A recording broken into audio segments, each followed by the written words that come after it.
दोस्तों I don't know आप में से कितने लोगों को पता है बट हमारा पड़ोसी देश नेपाल में भारी तबाही आई है because of floods and landslide. क्या होता है कि किसी भी हिली एरियाज में अगर बाढ़ की सिचुएशन आती है तो वहां पर लैंडस्लाइड्स का भी बड़ा खतरा रहता है और इसी की वजह से अगर आप देखोगे तो नेपाल में सैकड़ों की संख्या में लोगों की मृत्यु हुई है। कितने लोगों की संख्या तो गिनी भी नहीं जाती, लेकिन यहां पर मैं आपको बता दूं नेपाल की जो कैपिटल है काठमांडू, वहां पर सबसे ज्यादा इंपैक्ट हुआ है। ये आप देख सकते हो खबर, over 170 people killed in rain triggered floods landslides in Nepal. और इसी के जैसा कि मैं आपको बता रहा था कि नेपाल में यहां पर फ्लड्स आया है, लैंडस्लाइड हुआ है, जिसकी वजह से बहुत से लोग इंपैक्ट हुए हैं। मैं स्पेशली आपको बता दूं नेपाल का जो सेंट्रल और ईस्टर्न वाला पार्ट है यहां पर, इसमें सबसे ज्यादा आपको इंपैक्ट देखने को मिलेगा। और जो काठमांडू, जब हम कैपिटल की बात करते हैं तो वो आपका सेंट्रल वाले पार्ट में ही यहीं करीब आपको देखने को मिलता है। और अभी तक जैसा कि मैं आपको बता रहा था कि 170 से ज्यादा लोगों की मृत्यु हुई है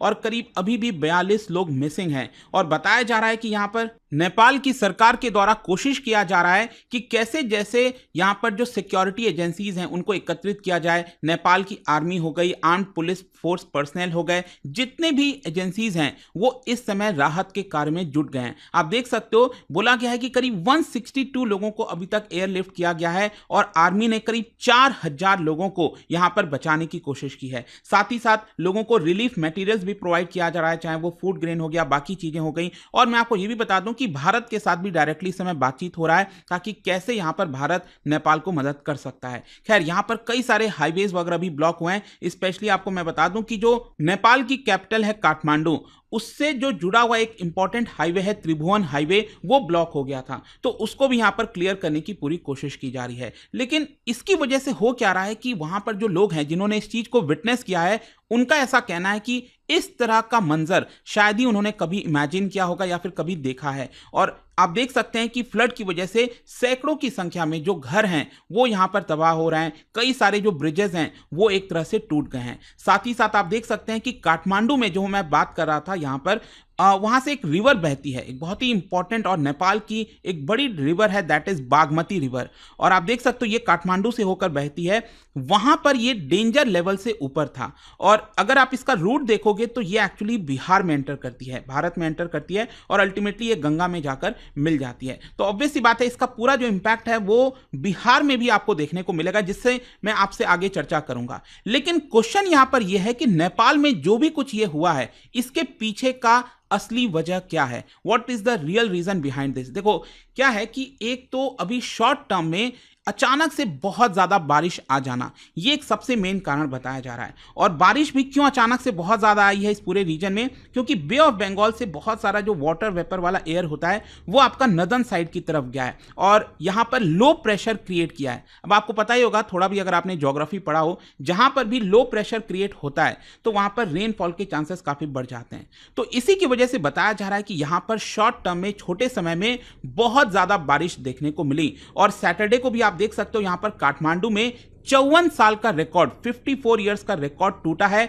और 323 मिलीमीटर्स ऑफ रेनफॉल 24 घंटे के अंदर देखने को मिली है। और अक्सर आप ये चीज भारत में भी देखते होंगे, किसी भी शहर में थोड़े समय में अगर बहुत ज्यादा बारिश आ जाती है तो जो फ्लडिंग का प्रोविजन है वो उतना अच्छा नहीं होता, जिसकी वजह से इतना ज्यादा फ्लड आपको देखने को मिलता है। और इसीलिए वहां की जो एजेंसीज हैं उन्होंने एस्टिमेट किया है कि इसकी वजह से 4 लाख से ज्यादा जो घर हैं काठमांडू रीजन में वो इंपैक्ट हुए हैं। फर्दर आप देख सकते हो बताया यह जा रहा है कि 77 डिस्ट्रिक्ट में से 56 डिस्ट्रिक्ट में वार्निंग जारी कर दी गई है और लोगों को कॉशियस रहने के लिए बोला गया है। इसके अलावा आपको पता ही है कि नेपाल में आपको दुनिया की जो 10 हाईएस्ट पीक्स हैं उसमें से 9 पीक्स आपको नेपाल में ही देखने को मिलती है, जिसकी वजह से यहां पर और ज्यादा इंपैक्ट होता है फ्लड का। और करीब बताया जा रहा है कि 18 लाख लोग यहां पर प्रभावित होने वाले हैं। अगर मैं मॉनसून सीजन की बात करूं, ऑब्वियस सी बात है मॉनसून सीजन भारत के लिए भी बहुत इंपॉर्टेंट होता है, नेपाल के लिए भी इंपॉर्टेंट होता है।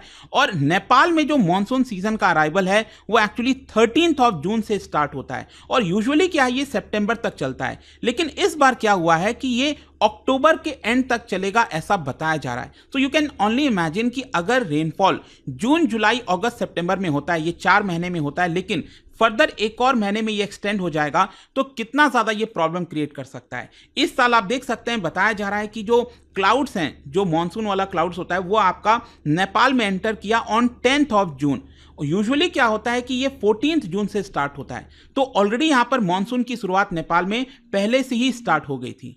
इसके अलावा अगर हम मॉनसून पीरियड की बात करें, मतलब कितने दिनों तक मॉनसून का पीरियड रहता है जहां पर बारिश आती है, तो यूजुअली क्या होता है कि पूरे साल भर में जितना बारिश आता है नेपाल में, उसका 80% बारिश सिर्फ और सिर्फ मॉनसून सीजन में ही आ जाता है, और ये करीब 105 दिन चलता है। लेकिन रिसेंट ईयर्स में क्या हुआ है, बिकॉज ऑफ क्लाइमेट चेंज, इस तरह की जो प्रॉब्लम्स हो रही हैं, इसकी वजह से ये जो पीरियड है वो और ज़्यादा बढ़ गया है। 105 दिन के बजाय 130 दिन, 140 दिन, इस तरह से आपको देखने को मिलेगा। अभी रिसेंटली जो मेट्रोलॉजिकल ऑफिस का जो डेटा सामने आया, उसमें बताया गया कि 10 जून से जो मॉनसून आया है नेपाल के अंदर, तब से लेकर अभी तक अगर आप देखोगे तो ऑलरेडी 1586 मिलीमीटर्स ऑफ रेनफॉल ये नेपाल के अंदर देखने को मिला।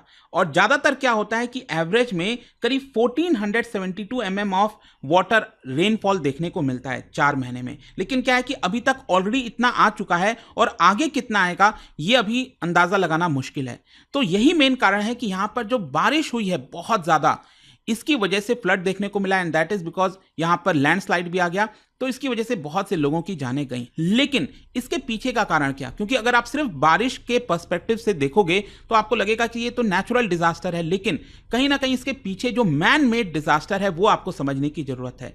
यहां पर साइंटिस्ट का ये कहना है कि जिस प्रकार से, और ये सिर्फ नेपाल की बात नहीं है, आप भारत, बांग्लादेश, कहीं पर भी पूरे साउथ एशिया में अगर आप देखोगे, यहां पर हमें और कॉशियस रहने की आवश्यकता है, क्योंकि पूरा मॉनसून इंपैक्ट करता है और अचानक से ज्यादा बारिश आ गई तो उसके ड्रेनेज के लिए प्रोविजन ही नहीं है। स्पेशली जो मैं आपको बता रहा था कि सबसे ज्यादा इंपैक्ट काठमांडू में आया है, इसका मेन कारण ही यही है कि अर्बनाइजेशन, जिस तरह से कंस्ट्रक्शन किए जा रहे हैं। अब आप सोच के देखो, अगर कोई रिवर बह रही है, अगर उसका पानी का फ्लो है और बीच में ही आप यहां पर पास में कोई कंस्ट्रक्शन कर दोगे, घर बना दोगे बड़े बड़े, तो ऑब्वियस सी बात है जो पानी का फ्लो है वो कहां जाएगा, नहीं सही से हो पाएगा। और अचानक से बहुत ज्यादा बारिश आ गई तो पूरा पानी यहां पर इकट्ठा होने लगेगा, जिसकी वजह से बाढ़ की सिचुएशन आ जाएगी।